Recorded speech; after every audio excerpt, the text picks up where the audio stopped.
Conventional work as in wake up in the morning, go to the office. 9 to 5. 9 to 5. Because we both had corporate jobs. Yeah. I used to be a practicing lawyer. And he used to, well, you can tell yours later lah. Yeah. I can tell for you, right? Oh, you can. That's our relationship. In summary, okay, goodbye.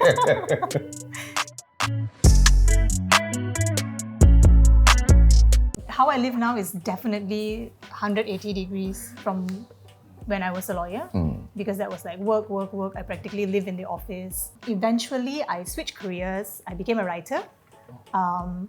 But it still was a bit corporate because I worked for The Edge. So it's newsroom, it's creative, but it's still corporate culture to a certain degree. And then I became a freelance writer right before pandemic hit. Maybe half a year before pandemic. Yeah. So yeah, and then slowly, recent times, I've been helping him out with his page. Yes, I've been helping you, right? Yeah, she's been helping me out. So I started working from a young age. From 19 years old, I started off as a part-time fun maker. So a part-time fun maker is in charge of taking care of young babies and children, whilst the photographer takes photos of them. So that was a no-brainer job for me. So I was like, what? Someone's going to pay me money to take care of kids? Sure! Why not? So after that job, obviously the job didn't pay a lot. The title also sounds like it pays very little. So I joined Singtel, Singapore Telecommunications, and then after Singtel, I was at American Express for a while. And after American Express was where my life took a 180-degree turn, where I went full 100% corporate. So what I did was I was the sales and marketing manager for Lima, so the Langkawi International Maritime and Aerospace Exhibition. So basically, it was experiences like that that made me decide, okay, you know what, maybe the corporate life just isn't for me.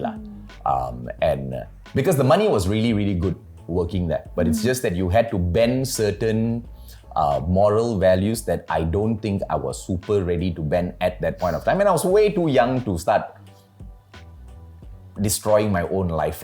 So When is old enough? when is old enough? Maybe like when you've got 2 feet in the grave already, then you want to go and do something stupid maybe. You know, the money was great, but also our lifestyle was terrible.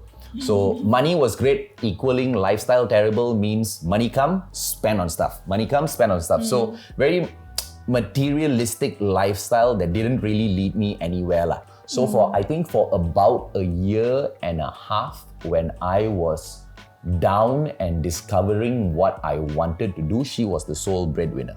So those were the years where I slowly started understanding that I guess because it goes hand in hand, right? You invest all of the hours, there needs to be something at the end of the road. But what was at the end of the road was always money. What was at the end of the road was always money in terms of salary, but there was no satisfaction. There was no satisfaction. There was no growth. There was no, I guess, appreciation for all of those years invested, right? Because you're giving away your life to a different brand, to another company, to an establishment that you want to see something back from. So I didn't really see that coming forth. Money was easy, money was nice, but it was just not the kind of life that builds you up, not the kind of career that builds you up and gets you ready for the world. When shit hits the fan, it's not the kind of career that will help you sustain your life moving forward. It's fun to have while it's working for you. Whilst it lasts. Think of the future, think of where it's going to lead you. And you know that saying, if it costs your peace of mind, it's too expensive. Top to bottom approach, if you've got money, very easy to throw. Bottom to up approach without money, with hard work, perseverance through the years, very, very difficult to put in, right? So I guess in a world like that, that's the kind of guy I was, and I was just at the wrong place. Because that's the kind of industry where you don't have to bother working up from the bottom to the top. As long as you're willing to do some things, you will be able to slot in anywhere you want. So one day, as I was scrolling through Facebook, I saw Elizabeth Tan's head. So she was sitting down in front of the camera, and this is what I saw, okay, on her phone. And she had about 1,000, 2,000 plus people watching her, and I was like, what in the world are these people doing? Watching, are people simping on her that badly? When I looked into it, I found out about Facebook stars, YouTube, Twitch, etc. Did my research a little bit, decided to stream on Facebook. And that's why it started lah, the whole journey. From earning 500 ringgit a month average, I started earning about 1,500, 2,000 ringgit average. And that was from stars and the support button. And when the pandemic hit, I got a little bit more serious with streaming. And since I didn't have anything else to do, 4 hours in the morning, we usually get very naughty and then we sleep really late because we watch TV, Netflix, When binge he means and all. get naughty, he means like don't sleep early. Yeah, not sexual innuendo, no. Yeah. Okay, so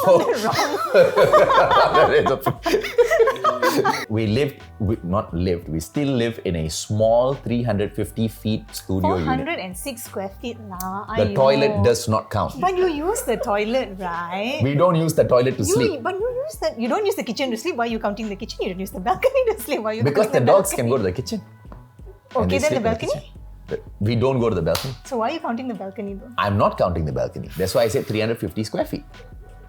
It's a 350 square feet It's apartment. a 4 or 6 square feet apartment. It's a 350 square feet apartment of livable space. My main intention of going out there creating content was to entertain people, and to entertain people whilst playing a horror game, I screamed like a little idiot lah, every morning. At 8 in the morning. Yeah. Yeah. I start screaming at 8 in the morning and I stream for 4 hours, so I stopped screaming at 12. Yeah. Yeah, And then so- he has a night stream as well. So it's then like I early stream at morning night. and late night. So perfect timing. Yeah, so then she used to take afternoon naps, and then she used to blame those afternoon naps on me lah. But that's a different story. We discussed that another day. So anyway, that was where we were, where I was, and what got me started in the world of games and streaming. It was at that point where I discovered Facebook's algorithm is very manipulatable. So a lot of people think that Facebook cannot be controlled, but that's exactly how I've been surviving for 2 years, although I don't stream vigorously. Because last time I used to stream twice a day, minimum 7 hours a day. Now, Remember the zombie streams you used to do? yeah, There used to I be used like to one stream stream used to be something like what? 6-7 hours, and I used to grind Literally making non-stop. food, bringing food there. He would Yeah. like just sit there. And now I just stream for once Yeah. a week, once in 10 days, and the algorithm can still be 10 days maintained. risky, we? 1 week better. 1 week Then you better. lose a star. I lose my stars all the time lah. So anyway, yeah. So that's exactly where it has been If built not for up the to until pandemic, you now. wouldn't have focused your energy on streaming, I believe. It may have been something else because like he said, it is slow. And To a it's too certain good to be degree, true. Yeah. I mean, And you need to put a even lot as of I effort say this, a in lot the of people beginning. out there will be like, oh, yeah, this guy has got a missile. Of course he can get that amount of money. If you ask me for tips, if you ask me for ways, I can give you many ways that may come off as positive reinforcement to help motivate you to get to that point. But if you just want one answer to tell you how to get from here to there, the answer is sedar diri. You're going to be stuck in that same cycle, that same loop, and the same 10 people who support you because they're actually real friends, or they don't have anyone and they see you as a friend and they are glad that, okay, nobody else is disturbing you, other streamers all not responding to me, you're the only one responding to me and they stick by. You're not going to be able to survive with those numbers lah. So one of It the... is, if you can't watch your own stream, you can't expect other people to want to Correct. watch it. Yeah, so when I first started streaming, what I did was I sat down for 4 to 5 hours non-stop, just re-watching all of my streams. If I have a 4-hour morning stream, I sit down for 4 hours and I watch my morning stream, just to understand what am I doing right, what am I doing wrong. Facebook gives you the graphs to show exactly where your views are rising, exactly where your views are falling, and they literally give you a detailed graph with the timestamp, where you literally can see back on your stream and say, when I did this, People didn't like it. people just started leaving my stream like crazy. But when I did this, for some reason, the graph started going Yeah. up. What was this that I was doing? And you don't. It's not. You know, like when you go to school, bro, when your teacher asks you a question and you feel damn stupid. You feel damn dumb because, like, you know, I don't know what. in front of everyone, I don't know what's the answer. Now, the question is, what's working and what is not working on your stream? It is not even a question where you have to figure out on your own. You go back to the data that Facebook gives you, and Facebook tells you what is working and what is not working.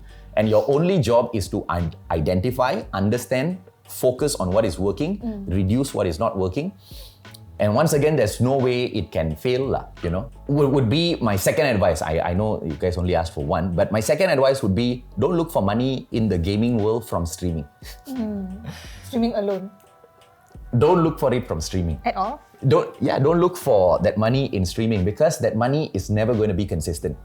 Unless you're going for partnership, but being a person who has been in the industry for 2 years now, I think I have the right to say, don't take a partnership. Even if they beg you, cry, and they hold on to your feet and tell you, please be a partner, don't accept the partnership. Do you experience it? Or do you feel like there are I tell you, moments... snowflakes will be so mad at hearing my response. Suck it up lah. I mean, suck it up lah. Like, you know, I think it's a difference of working for a boss versus being your own boss. Yeah. And When you building your work own for a brand. boss, when you work for a company, your boss tells you to do something because your job depends on it. That's what you do. You suck it up. Yeah. You Like just do it because yeah. you're like, you can't go to your boss and say, boss, I don't feel, today is burnout, boss. You know, your boss is going to look at you and be like, But that being said, of course, the other thing is to take breaks when you need to. Yeah. Or else it's just not sustainable. Yeah. You can't just continuously push. Which is why I left the corporate sector as well, Yeah. because you are expected to kind of Yeah. consistently be a robot. Yeah. So it's Yeah. also knowing when to take those breaks. Yeah. Do I need breaks? Yeah, of course. I mean, Of course you do. I like how that's a question to him. Yeah, that's why I'm like, our way of working, I guess, is very different. I try to get her in front of the camera so many times. This is her in front of the camera. 4 years. How long have you been in a relationship? 5 years. 5. I think so. Yeah, so I only started like about a year Annoying into it. me about it? Yeah, about a year into So this is her 4 years later. Yeah. Who we were in front of the camera 4 years before, which I think would definitely be something that, you know, you can inspire others with.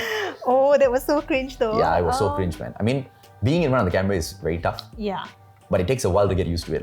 But the rubbing off, yeah, I do agree because I see him doing it and I see him doing it well, but I also know that amount of like work that goes into what is shown on the camera. And I don't know, I guess in a weird way, I do feel comforted.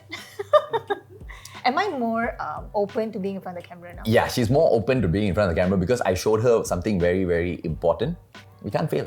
Oh, I thought filters. What's the worst case scenario? No, not filter. I think she was the one that showed me, you punch him in the face, you go to lock up. You know, that sort of, how is that solving the problem? And I'm like, he would be on the floor. And like, you will be in jail. Yeah. So I guess rubbed off on me in terms of that, in terms of taking 2 steps back, thinking first before doing. Because like I told you guys, I'm not the kind of thinking kind of guy. I just go out there, do. Oh, this works. Okay, let's do more of this. Versus she sits down, thinks, is it going to work or not? And she doesn't waste her time. And my energy, I feel like I like to conserve my energy. So my energy levels is also very But high. I guess I've got a lot of energy. So I Yeah, just you have a lot constantly, of energy. So I need to see where I want to put it. I don't want to waste my energy. Yeah. So I think that's the part that kind of rubbed off.